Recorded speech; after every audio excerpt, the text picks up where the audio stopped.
So insole boards are tricky to come by, and you can actually make them yourself. I don't really like to make them myself because I just think you get a much better finish when you buy a pre-made insole board.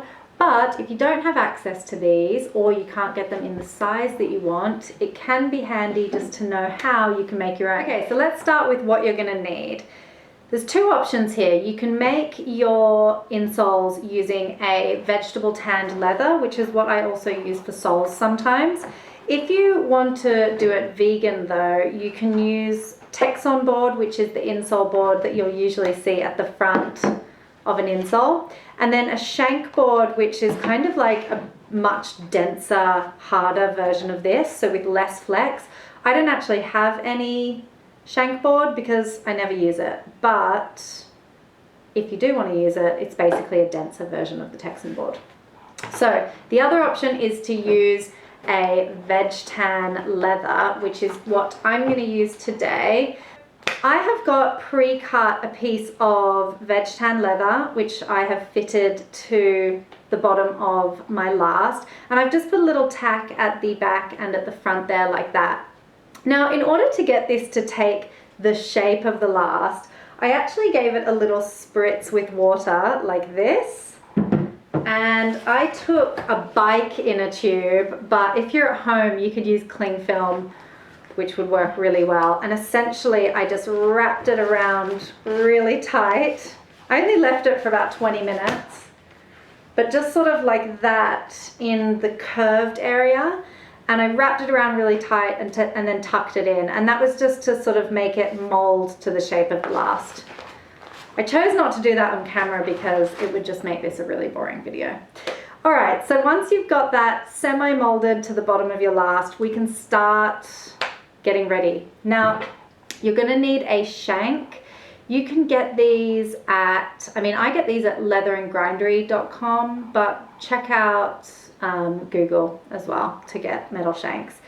When thinking about the placement of your shank, don't overthink it. It doesn't matter too much, but the important thing is that it is not encroaching on this curve here, okay? You also want to make sure that it's not coming up too high at the back because it might get in the way of any screws you want to put in for attaching your heels.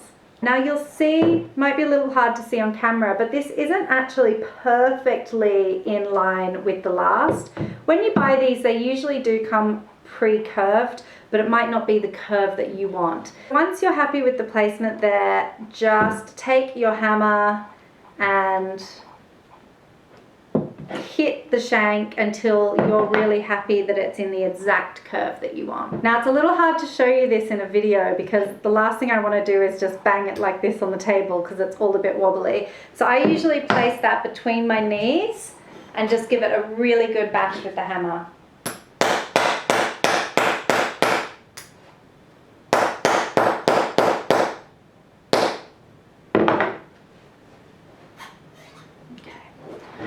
Alright, so I'm really happy now that that shank is in the exact right angle of my last, like that.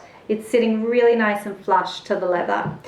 So the next thing I want to do is take another piece of veg tan, and this doesn't need to be cut perfectly by any means, but essentially I'm going to place that over the top like this, and we're going to glue it down.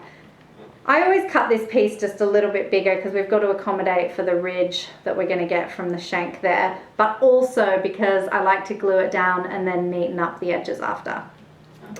So first thing I'm going to do is glue my shank in there, and then I'm going to coat that with glue, and sandwich it in.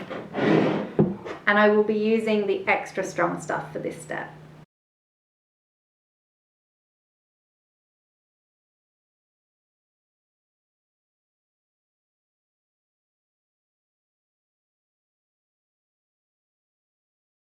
Alright, so I've given the glue time to dry on both sides. I've already placed the shank in. I put that in pretty much after a couple of seconds of gluing it.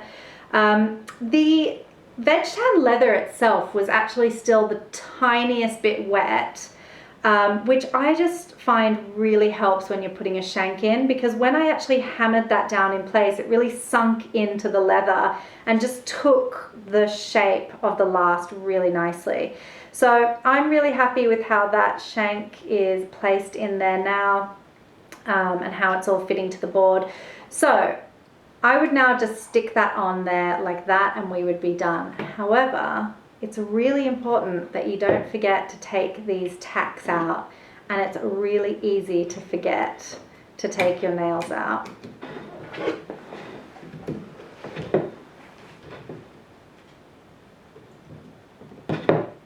So if you forget to take those out, you won't be able to remove the piece from the last. So we'll keep that on the last for now. I'm then going to place this piece over the top.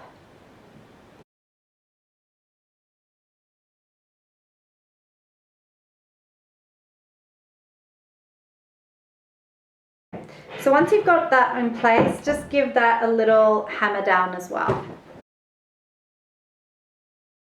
Almost there now. What I want to do is take my safety beveler and just remove that big ridge from there by shaving down some of the excess leather. And I can do that off the last for this bit.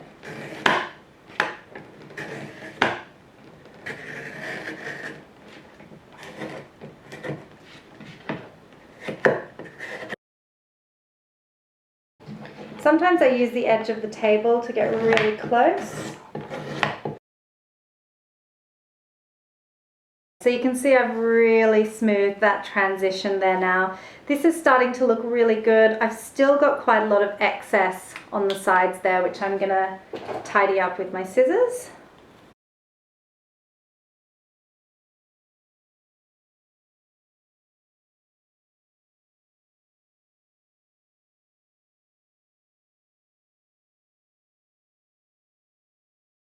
One final thing that I like to do is around the back especially, but pretty much around the whole thing, is that we want to sort of slightly bevel it in just so that we get a nicer finish on the shoe itself. So sometimes I just take the scissors like that and sort of cut at an angle.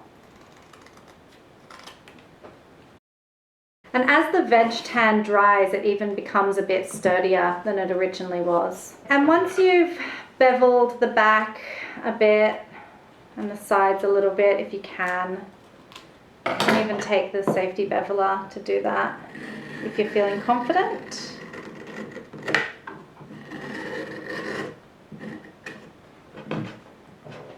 The key is to have an extra sharp blade if you're doing this. And then last but not least, take some sandpaper and just try and go in one direction.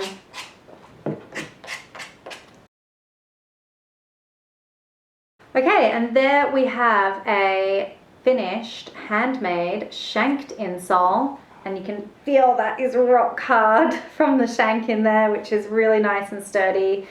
And you can go ahead and build a shoe around that. Okay, so there's a couple of pros and cons between using a pre-made insole board with a shank or a homemade insole board with a shank. I have always been a fan of pre-made insole boards since I very first started making shoes. They just give a better finished product. I've always found them to do that. They're also a bit sturdier and I just feel more confident using these. However, if you don't have access to them and you just can't use them for whatever reason, you don't want to buy them, any other reason, you can make your own using leather. The big downfall with using leather shanked insoles is that, one, they're quite a bit chunkier, which adds extra chunkiness to the shoes you're making. And secondly, you know, we wet this leather to get it to take its shape in the first place, but keep in mind that as you wear these shoes and they do absorb moisture, that it will eventually warp the shape of the insole a little bit. So just a couple of things to keep in mind. This is obviously the vegan version. This one is all leather, so keep that in mind as well. But you have two options there and it's up to you which one you go for.